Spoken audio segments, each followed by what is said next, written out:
2026-yilda dunyo zulmatga botadi. Vanganing insoniyatga tahdid soladigan falokatli bashorati. Mashhur bashoratchi Vanga dunyo uchun zulmatni bashorat qilgan. U ko'plarning hayotini ostin-ustun qilishga qodir deyiladi ma'lumotda. Bashoratga qaraganda bu keng ko'lamli og'ir davr bo'ladi. Insoniyat hayoti oldin va keyingi qismlarga bo'linadi.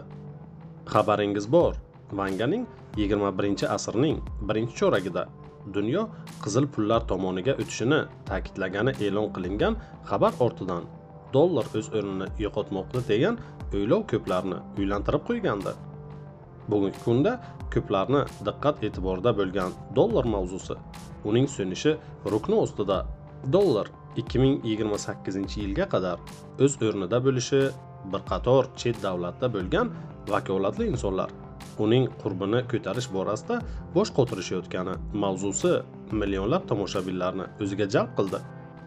Moliyachilar bunday vaziyatda dunyo ahliga iloji boricha qarz bo'lmaslik choralarini ko'rishni, pul chiqimlarini kamaytirishni yoki optimallashtirishni, qimmat miqdorga ega bo'lgan havaslardan tiyilib turishni, pulni tejab har xil vaziyatga kerak bo'lib qoladigan jamg'armalar tashkil qilishni tavsiya etishmoqda. Shuningdek, ular yaratilgan jamg'armangiz bo'lgan taqdirda ham uni yarmidan ko'pini qaysidir sinalmagan sohalarga ishlatmaslikni maslahat berishadi. Hozirgi holat kelasi yilda yuz beradigan voqealarning shamoli bo'lib, asosiy voqealar 2026-yilda yuz beradi deydi ekspertlar. Nazarimizda ular dunyoda yuz berayotgan siyosiy, iqtisodiy, iqlim o'zgarishlarini nazarda tutgan bo'lsa ajab emas.